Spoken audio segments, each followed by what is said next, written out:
Olá pessoal, sou professora Daiane Gomes. Sejam bem-vindos à nossa primeira aula da disciplina de Biologia Animal. Falaremos hoje sobre sistemática filogenética dentro da zoologia. Inicialmente, é necessário compreender a importância da sistemática.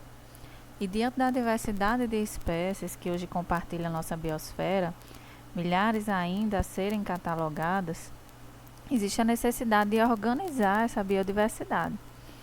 O ramo da biologia que busca fazer essa classificação dos seres vivos é a sistemática.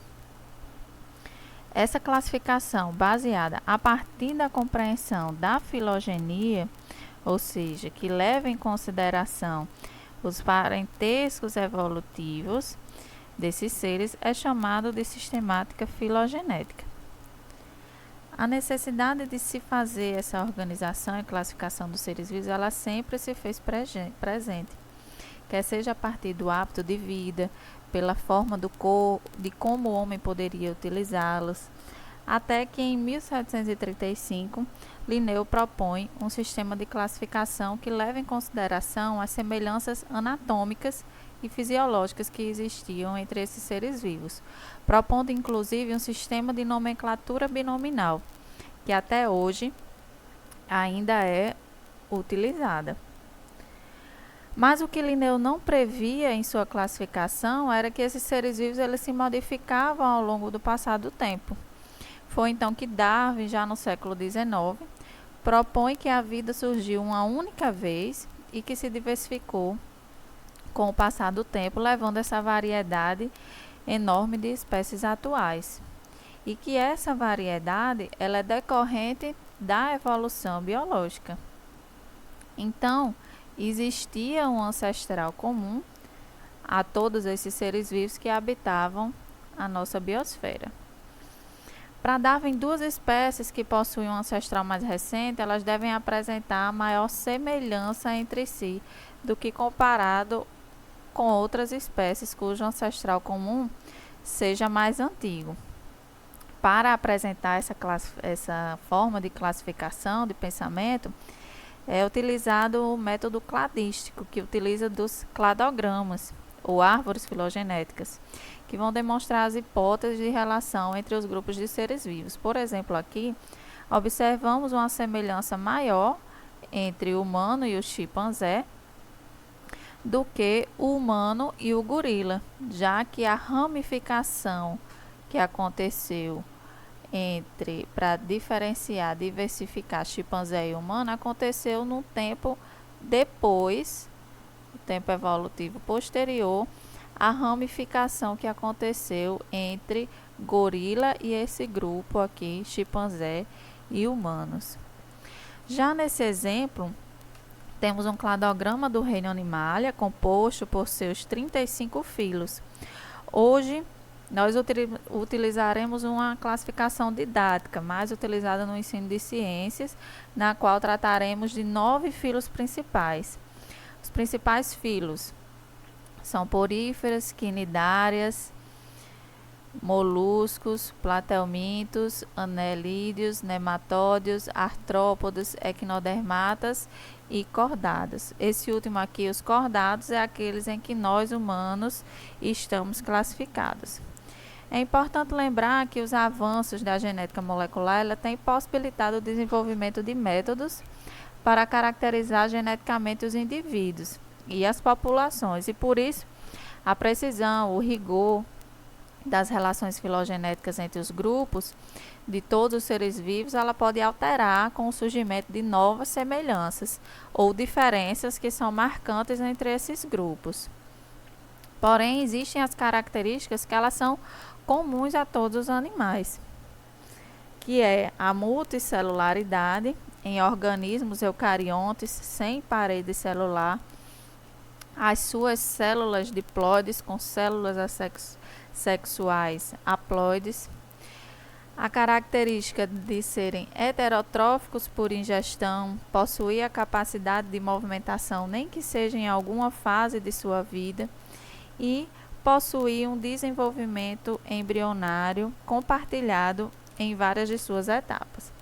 Inclusive, o desenvolvimento embrionário é um dos critérios utilizados na sistemática filogenética do reino Animalia. Vejamos então. As evidências mais aceitas, elas indicam que o ancestral comum a todos os animais foram os protozoários colonoflagelados, que através de hábitos coloniais originaram a característica da multicelularidade. Com relação ao desenvolvimento embrionário, temos que os primeiros animais que surgiram, eles só chegavam até a fase da blástula em seu desenvolvimento. Olha só. Aqui, o ovo ele é originado após a junção dos gametas masculino e feminino. Na oportunidade da fecundação, vai sofrer mitoses sucessivas, originando uma massa de células chamada mórula. Essa mórula sofre mais divisões celulares e depois suas células começam a se organizar na porção periférica, originando a blástula. Na blástula, existe uma cavidade central chamada de blastocele. Os animais que só possuem desenvolvimento até a blástula são as esponjas. Inclusive, elas são chamadas de parazoários ou do grupo Parazoa por não possuírem tecidos verdadeiros.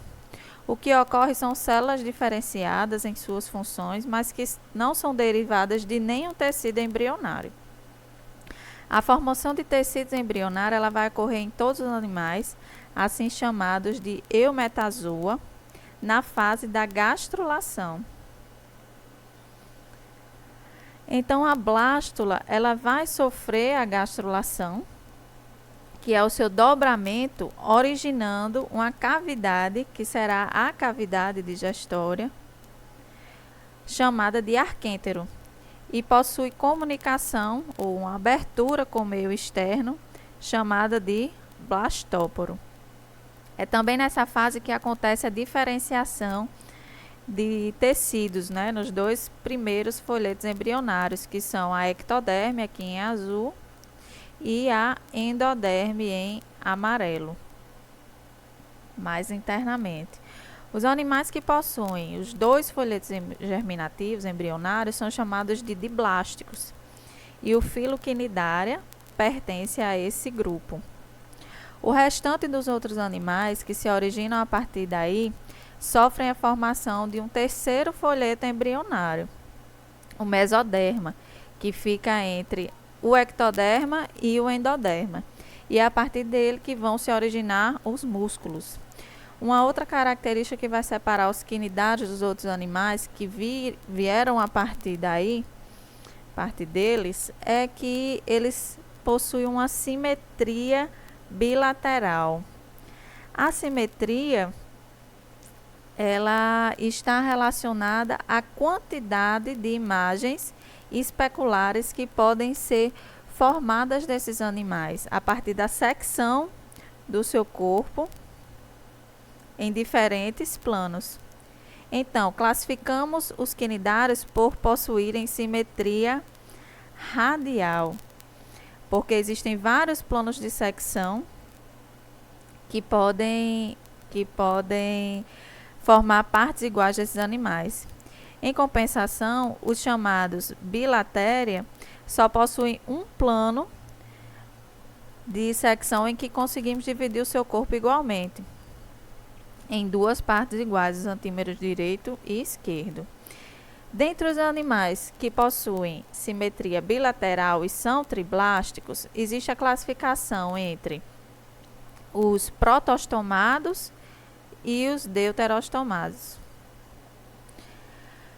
Vamos retomar um pouco o desenvolvimento embrionário na fase da gástrula.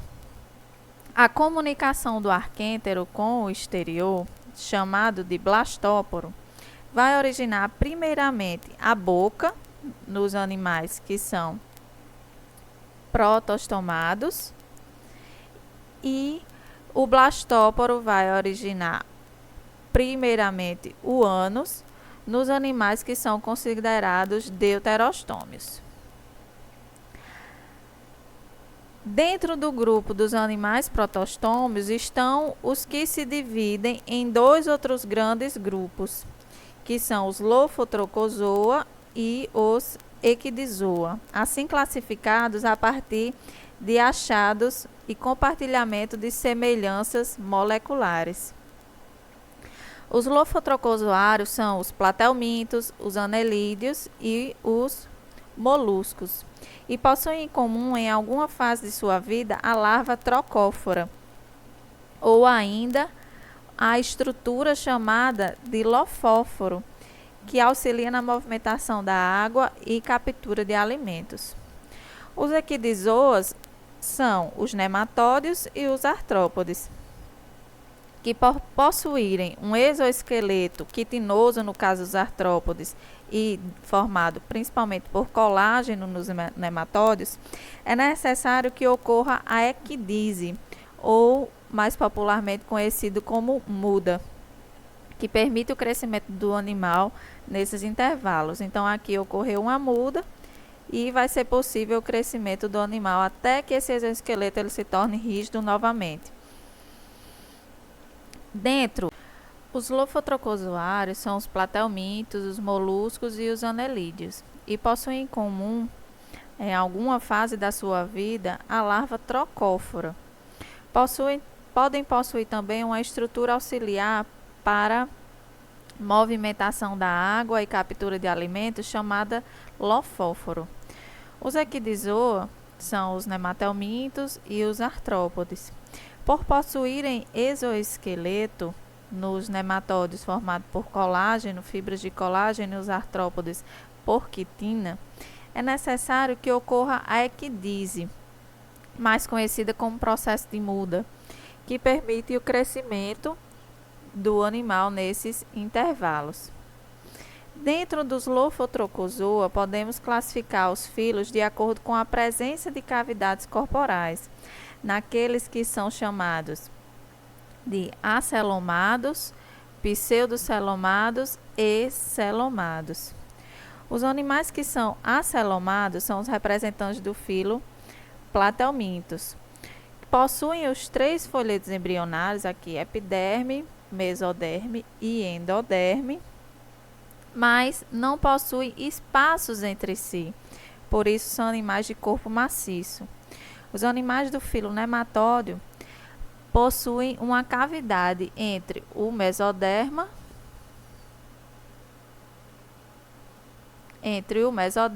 e o endoderma.